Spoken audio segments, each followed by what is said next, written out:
नमः शिवाय। हरे कृष्णा। संगीता धर्म सागर चैनल की तरफ से आप सभी भक्तों को करवा चौथ की हार्दिक शुभकामनाएं। आप सभी का अखंड सौभाग्य बना रहे, इसी मंगल कामना के साथ आइए सुनते हैं करवा चौथ की संपूर्ण व्रत कथा और साथ ही आप सुनेंगे चौथ माता की कथा और आरती। हे माँ पार्वती, जो भी माताएं बहनें व्रत कथा सुन रही हैं, उन सभी के पतियों को दीर्घायु, उत्तम स्वास्थ्य और अखंड सौभाग्य का वरदान दीजिए। हर सुहागिन के सुहाग की रक्षा कीजिए। हर घर में सुख शांति, प्रेम और समृद्धि का वास रहे। हे माँ, हमारी भक्ति में, कथा सुनने या सुनाने में कोई त्रुटि हो जाए तो क्षमा करना। जय माता दी। एक बार हिमालय की कन्या पार्वती जी अपनी सखियों के संग कैलाश पर्वत पर बैठी हुई थी। उन्होंने भगवान शिव से कहा, हे नाथ, हे स्वामी, बताइए ऐसा कौन सा व्रत है जिससे स्त्रियों को अखंड सौभाग्य, दीर्घ आयु और पति का स्नेह सदा बना रहे। भगवान शंकर जी मंद मंद मुस्कुराए और बोले, हे देवी, आपने बड़ा ही पवित्र और उत्तम प्रश्न पूछा है। यह व्रत कर्क चतुर्थी अर्थात करवा चौथ के नाम से प्रसिद्ध है। जो स्त्री इस दिन सच्चे मन से यह व्रत करती है, उसके पति का आयुष्य बढ़ता है और उसके घर में सौभाग्य सदा स्थिर रहता है। भगवान शिव ने कहा कि एक समय की बात है, इंद्राणी ने स्वयं यह व्रत रखा था। जब असुरों ने देवलोक पर आक्रमण कर दिया था, देवताओं को शक्ति नहीं मिल रही थी, तब इंद्राणी ने कर्क चतुर्थी का व्रत किया, भगवान शंकर की आराधना की और उनकी कृपा से देवताओं को पुनः विजय प्राप्त हुई। तभी से यह व्रत सौभाग्य, विजय और कल्याण का प्रतीक बन गया। भगवान शिव बोले कि हे देवी, व्रत का प्रभाव इतना अद्भुत है कि एक बार सावित्री नामक पतिव्रता स्त्री ने अपने पति को मृत्यु से भी वापस पा लिया। हे देवी, अब इसका विधान भी सुनो। इस व्रत की पूर्व संध्या पर सुहागिन स्त्रियां सर्गी ग्रहण करती हैं, प्रातःकाल स्नान कर नए वस्त्र धारण करती हैं, मां गौरी, भगवान शिव, कार्तिकेय और चंद्रमा की पूजा करती है। दिन भर निर्जल उपवास रखती हैं, ना पानी पीती हैं, ना अन्न ग्रहण करती हैं। संध्या के समय मिट्टी का करवा सजाया जाता है, उसमें जल, दीप और दक्षिणा रखी जाती है। कथा श्रवण के पश्चात जब चंद्रमा उदित होता है, स्त्रियां छलनी से चंद्रमा और अपने पति को देखती है, जल अर्घ देती है और पति से आशीर्वाद प्राप्त करती है। अब इसकी पौराणिक कथा को एकाग्र चित्त होकर सुनो। एक साहूकार की एक बेटी और 7 बेटे थे। समय के साथ साथ साहूकार के बेटे बड़े हो गए तो उसने सभी बेटों की और अपनी बेटी की शादी कर दी। एक समय की बात है, साहूकार की बेटी एक बार मायके आई हुई थी तो उसकी माँ और उसकी भाभियां व्रत की और पूजा पाठ की तैयारी कर रही थी। अपनी भाभियों को और माँ को पूजा पाठ की तैयारियां करते देखकर ननद ने अपनी भाभी से पूछा कि भाभी माँ, आप यह क्या कर रही हो? तो उनकी भाभी ने उत्तर दिया कि हम करवा चौथ का व्रत रख रहे हैं।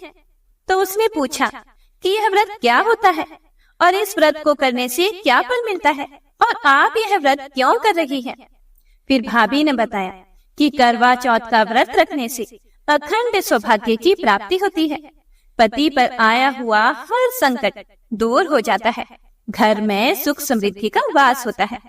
तो यह सब सुनकर उसने अपनी भाभी से कहा कि फिर तो इस व्रत को मैं भी रखूंगी। अपनी ननद की बात सुनकर उसकी भाभियों ने उसे मना किया कि तुम अपने भाइयों की इकलौती लाडली बहन हो, तुम यह व्रत नहीं रख सकती। अगर तुम भोजन नहीं करोगी तो तुम्हारे भाइयों को बड़ा दुख होगा। पर वह तो अब जिद पर अड़ गई थी कि मैं तो व्रत रखूंगी।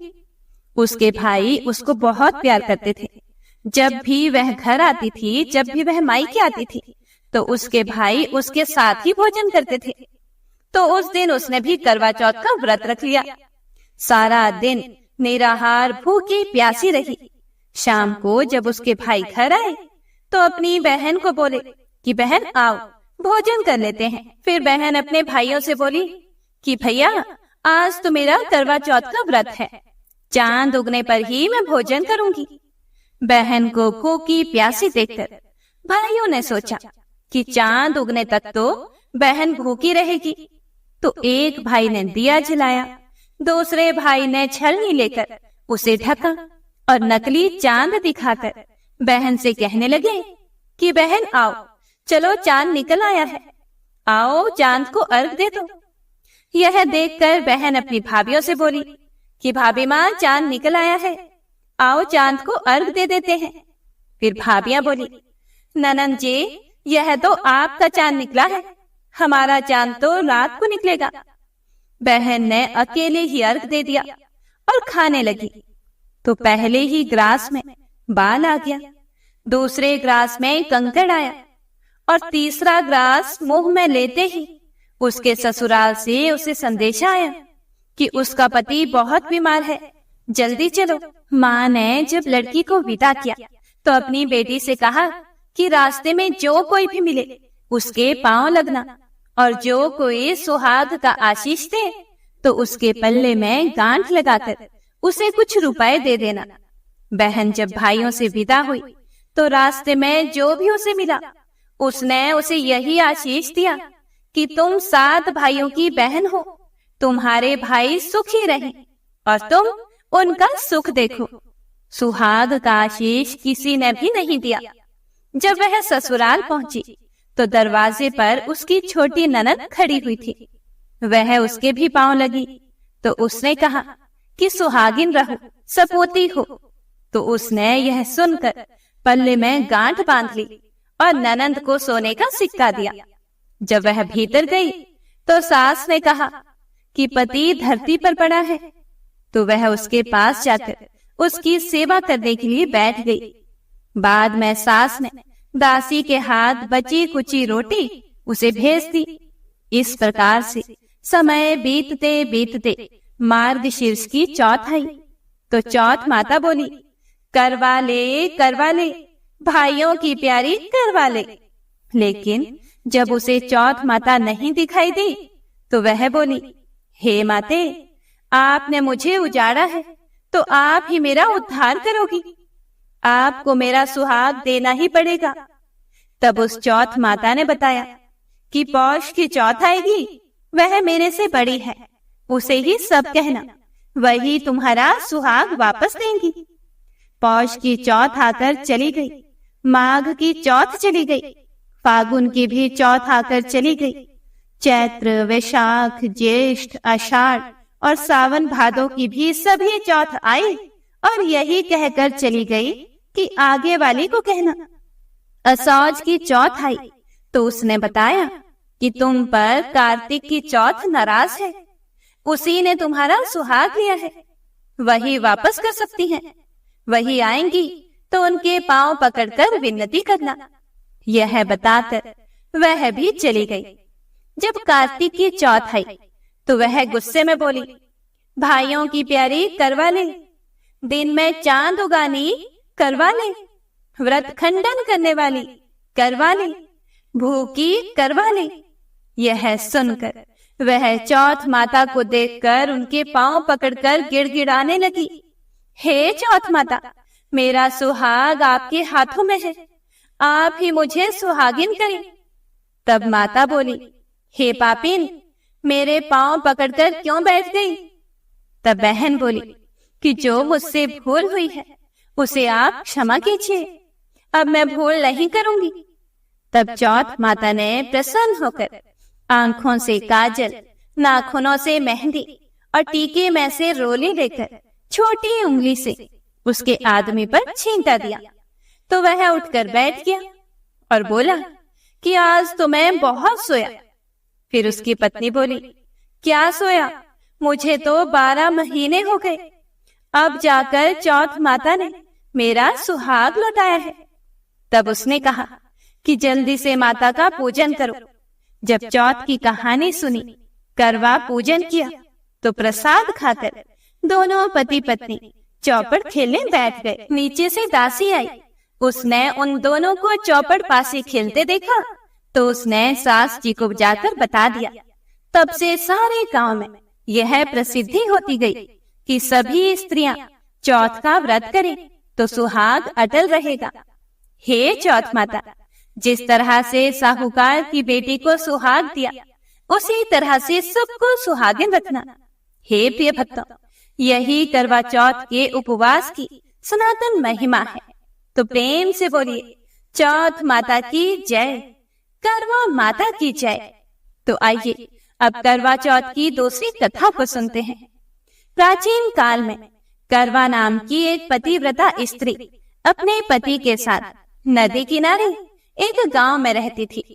कार्तिक मास के कृष्ण पक्ष की चौथ के दिन उसका पति नदी में स्नान करने के लिए गया। स्नान करते समय एक मगरमच्छ ने उसका पैर पकड़ लिया। वह करवा करवा नाम लेकर जोर जोर से अपनी पत्नी को पुकारने लगा। उसकी आवाज सुनकर उसकी पत्नी दौड़ कर आई और उसने मगरमच्छ को कच्चे धागे से बांध दिया।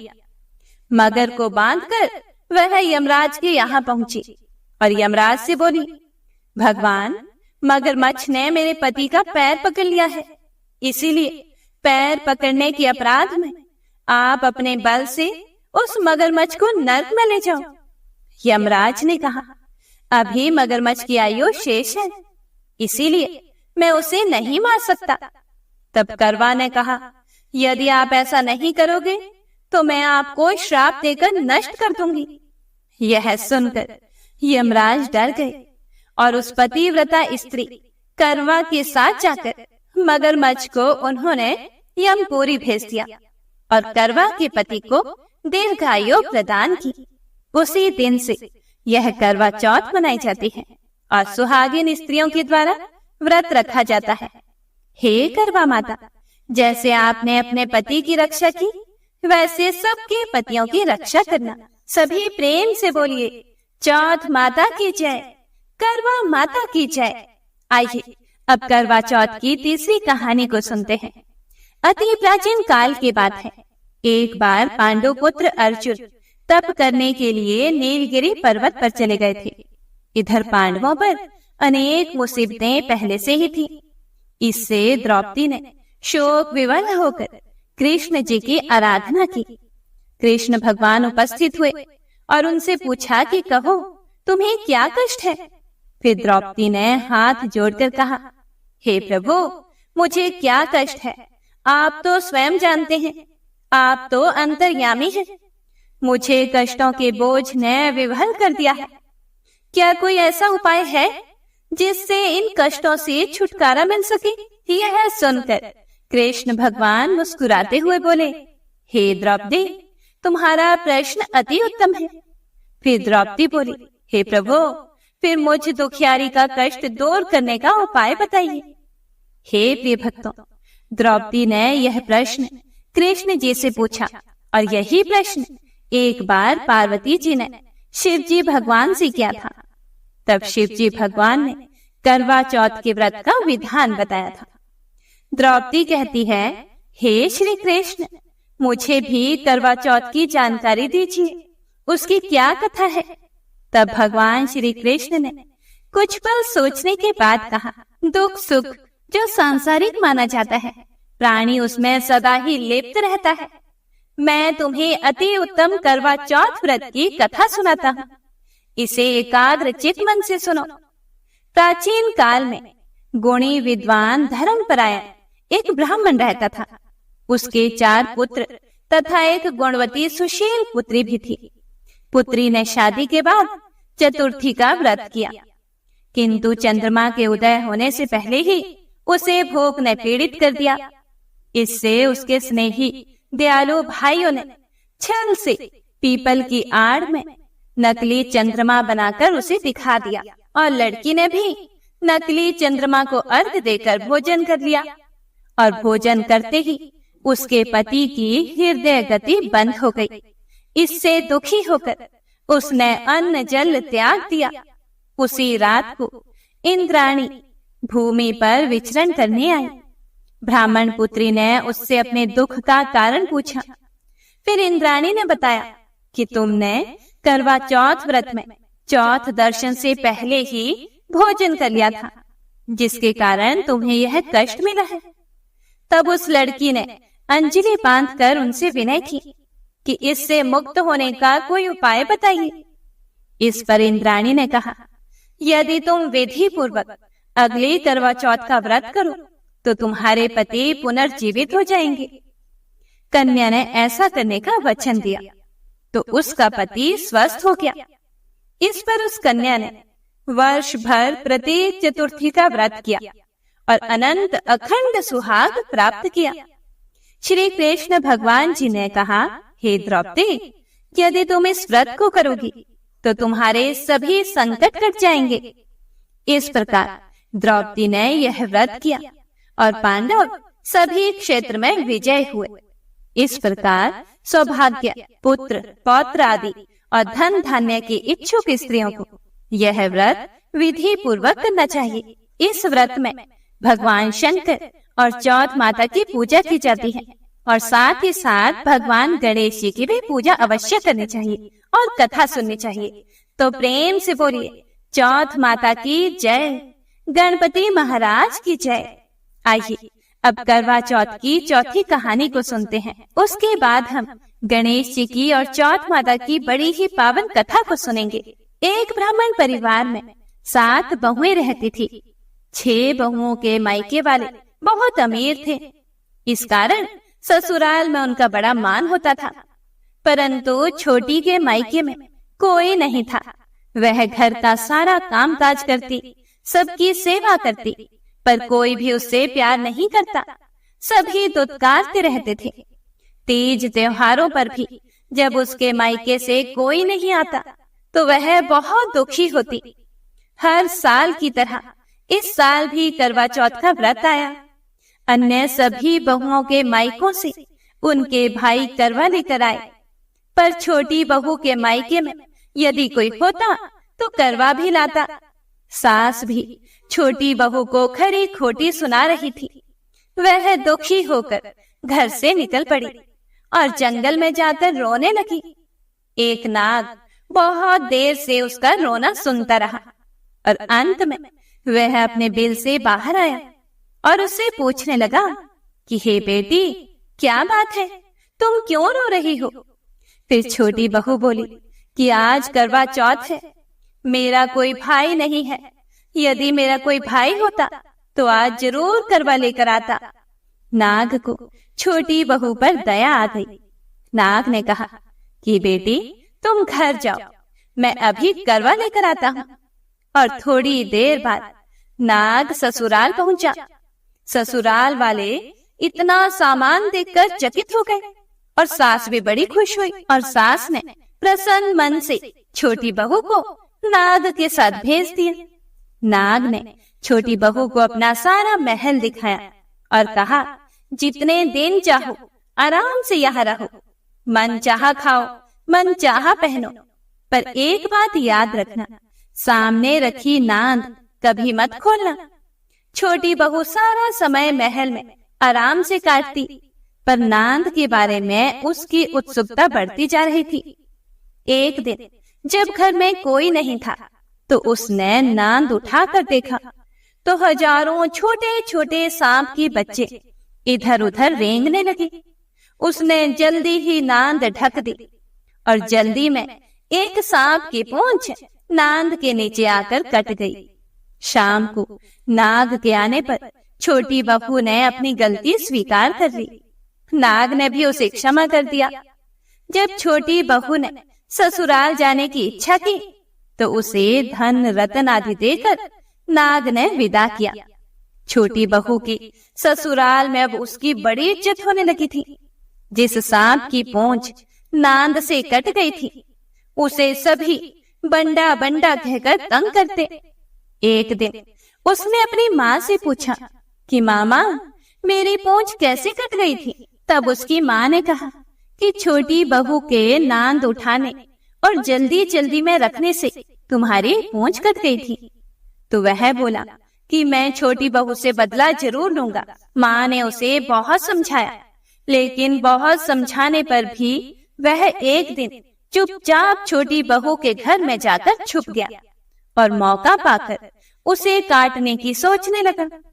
वहां छोटी बहू और उसकी सास में किसी बात पर बहस हो रही थी।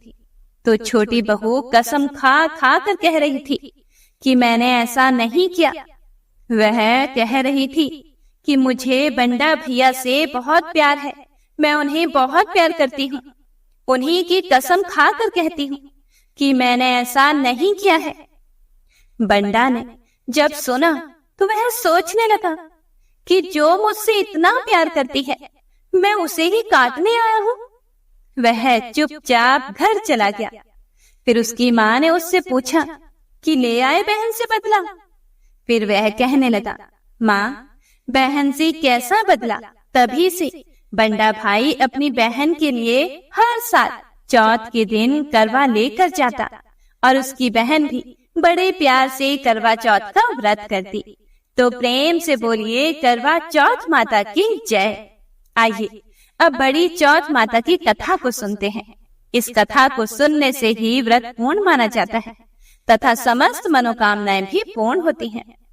एक नगर में एक बूढ़ी माई रहती थी। वह अपने बेटे की सलामती के लिए 12 महीनों की चौथ का व्रत किया करती थी। हर चौथ को पंसारी से थोड़ा सा गुड़ और घी लाकर 4 लड्डू बनाती, एक बेटे को देती, एक से पूजा करती, एक हथकार के लिए निकालती और एक चांद उगने पर खुद खा लेती थी। एक बार उसका बेटा ताई से मिलने गया हुआ था। ताई ने वैशाखी चौथ का व्रत रखा था। वह ताई से बोला कि मेरी माँ तो 12 चौथ का व्रत रखती है। यह सुनकर उसकी ताई बोली, तेरी माँ तो तेरी कमाई खाने के लिए 12 चौथ का व्रत रखती है। अगर तू परदेश चला जाए तो वह एक भी चौथ नहीं करेगी। लड़के को लगा कि शायद ताई सच कह रही है। फिर उसने अपने घर आकर अपनी माँ से कहा कि मामा, मैं परदेश जा रहा हूँ, यहाँ रहूंगा तो तुम मेरी कमाई खाने पीने में ही उड़ा दोगी। माँ ने उसे बहुत समझा कर उसे रोकना चाहा, पर बेटा नहीं माना।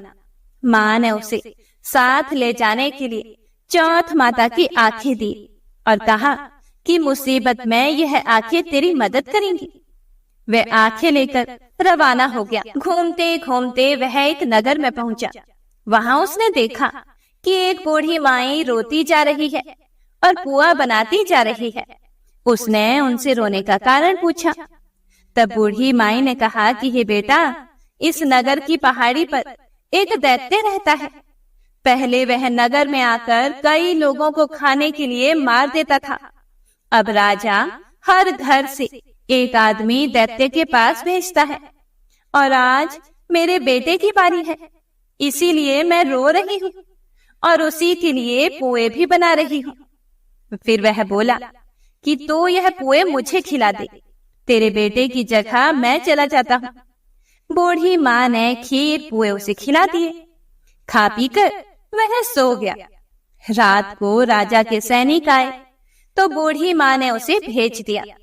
दैत्य के सामने पहुंचने पर उसने चौथ माता की आंखें दैत्य की तरफ फेंक कर कहा, हे चौथ माता, यदि मेरी माँ मेरी सलामती के लिए व्रत करती है तो दैत्य का सिर कटकर गिर जाए। फिर तुरंत दैत्य का सिर कटकर गिर गया। लड़का वापस आ गया। राजा ने उसे उपहार देकर विदा किया। चलते चलते वह एक दूसरे राजा के नगर में पहुंचा। इस राज्य में आवा तभी पकता था जब एक इंसान की बलि दी जाती थी। सिपाहियों ने उसे पकड़कर आवे में चुन दिया। लड़के ने आंखें आवे में डाला और कहा, हे चौथ माता, यदि मेरी माँ मेरे लिए व्रत करती है तो आवा मेरी बलि लिए बिना ही झट से पक जाए। ऐसा कहते ही तुरंत आवा पक गया। आवे में से मिट्टी की जगह सोने चांदी के बर्तन निकले और अंदर से लड़का बोला, बर्तन धीरे धीरे निकालना, मुझे लग ना जाए। राजा ने उसे निकलवाया और पूछा कि इस आवे से तुम बच कैसे गए? फिर लड़के ने बताया कि उसकी माँ चौथ माता का व्रत करती है, व्रत के कारण ही वह बच पाया है। राजा को तब विश्वास नहीं हुआ। उसने एक चांदी की सुराही मंगवाई और कहा कि सुराही की नली से निकल कर दिखाओ, तभी मुझे विश्वास होगा। यह सुनकर लड़के ने चौथ माता को याद करके आंखें सुराही में डाली और कहा, मैं भंवरा बनूं, सुराही से निकलूं। लड़का तुरंत भंवरा बनकर सुराही से निकल गया। तब राजा ने खुश होकर राजकुमारी की शादी उसके साथ करवा दी और सभी लोगों को चौथ माता का व्रत करने को कहा। उसे माँ की याद आई। उसने राजा के पास जाकर खुद के नगर जाने की इच्छा जाहिर की। राजा ने रथ, घोड़ा, हाथी और खूब सारा दान दहेज देकर उन्हें विदा किया। बड़ी चौथ के दिन वह अपने नगर पहुंचा। वह अकेला पंसारी के यहाँ माँ का इंतजार करने लगा। उसने सोचा कि आज चौथ है तो माँ यहाँ जरूर आएगी। थोड़ी देर बाद लाठी लेते हुए उसकी माँ वहां आती हुई नजर आई। उसकी माँ की आंखों में जाले आने के कारण उसको दिखना कम हो गया था। लड़के ने जानबूझकर पैर लाठी से मारा और फिर जानबूझकर उस स्त्री के बेटे को अपशब्द कहने लगा। माँ ने उसे नहीं पहचाना और कहने लगी कि हे भैया, मुझे चाहे कितनी भी गाली दे दो, पर मेरे बेटे को कुछ मत कहना। यह सुनते ही बेटा अपनी माँ के चरणों में गिर पड़ा और बोला, माँ, मैं तेरा ही बेटा हूँ, मुझे माफ कर दो। तब माँ ने उसे गले लगा लिया। नगर के लोगों ने विश्वास नहीं किया कि वह उसी का बेटा है। बूढ़ी माँ ने चौथ माता को याद करके कहा, हे चौथ माता, यदि मैं अपने बेटे के लिए व्रत करती हूँ तो मेरे स्तन में दूध भर जाए और उसकी धार मेरे बेटे के मुख में गिरे। माँ के स्तनों से दूध की धार निकलकर बेटे के मुंह में गिरने लगी। लोग चौथ माता की जय जयकार करने लगे। उस नगर के सभी लोग चौथ माता का व्रत करने लगे। हे चौथ माता, जैसा बूढ़ी माई को और उसके बेटे की सहायता की, वैसे हमारी भी करना। कहानी को सुनने वाले, सुनाने वाले और हुंकारा भरने वाले सभी पर अपनी कृपा दृष्टि बनाए रखना। तो प्रेम से बोलिए, चौथ माता की जय। हर हर महादेव। हे प्रिय भक्तों, तो आइए अब गणेश जी की बड़ी ही पावन कथा को सुनते हैं। इस कथा को सुनने से गणेश जी भगवान के साथ साथ भगवान श्री हरि विष्णु और माता लक्ष्मी का आशीर्वाद भी प्राप्त होता है। जय श्री हरि विष्णु। पौराणिक कथा के अनुसार बहुत समय पहले की बात है। भगवान विष्णु का विवाह लक्ष्मी जी के साथ सुनिश्चित हो गया। अब विवाह की तैयारियां भी होने लगी। खूब धूमधाम से विवाह की तैयारियां हो रही थी। सभी देवताओं को निमंत्रण भेजे गए, लेकिन गणेश जी को निमंत्रण नहीं दिया गया था। कारण जो भी रहा हो, अब भगवान विष्णु की बारात जाने का समय आ गया। सभी देवतागण अपनी पत्नियों के साथ विवाह समारोह में आए। सभी ने देखा कि गणेश जी कहीं दिखाई नहीं दे रहे हैं। तब वे सभी आपस में चर्चा करने लगे कि गणेश जी कहीं दिखाई नहीं दे रहे। क्या गणेश जी को न्योता नहीं भेजा गया, या स्वयं गणेश जी ही किसी कारण नाराज होकर विवाह में नहीं आए होंगे? आपस में वे सभी चर्चा करने लगे। सभी को इस बात पर आश्चर्य होने लगा। किसी को कोई जवाब नहीं मिला, तो तभी सभी ने सोचा कि क्यों ना भगवान विष्णु से ही इसका हम कारण पूछ लें। विष्णु भगवान से पूछने पर विष्णु भगवान ने कहा कि हमने गणेश जी के पिता भोलेनाथ महादेव को न्योता भेजा है। यदि गणेश जी अपने पिता के साथ आना चाहते हैं तो आ जाते, अलग से न्योता देने की आवश्यकता भी नहीं थी। दूसरी बात यह है कि उनको 1.25 मन मूंग, 1.25 मन चावल, 1.25 मन घी और 1.25 मन लड्डू का भोजन दिन भर के लिए चाहिए। यदि गणेश जी नहीं आएंगे तो कोई बात नहीं, दूसरे के घर जाकर इतना सारा खाना पीना अच्छी बात भी नहीं होता। अभी वे सभी यह चर्चा ही कर रहे थे कि किसी ने सुझाव दिया, यदि गणेश जी आ भी जाएं तो उनको द्वारपाल बनाकर बैठा देंगे कि आप घर का ध्यान रखना। आप तो चूहे पर बैठकर धीरे धीरे चलोगे तो बारात से बहुत पीछे रह जाओगे। यह सुझाव सबको पसंद भी आ गया, तो भगवान विष्णु ने अपनी सहमति दे दी। अब नारद भगवान को किसी तरह से गणेश जी को बुलाने के लिए भेजा गया। गणेश भगवान ने जैसे ही निमंत्रण सुना, वे जल्दी जल्दी भगवान विष्णु के विवाह में सम्मिलित होने के लिए आ गए। अब जब समारोह में गणेश जी उपस्थित हो ही गए, तो जैसा कि सभी देवी देवताओं ने मिलकर विचार विमर्श किया था, तो गणेश भगवान को किसी तरह से समझा बुझाकर घर की रखवाली करने के लिए बैठा दिया गया।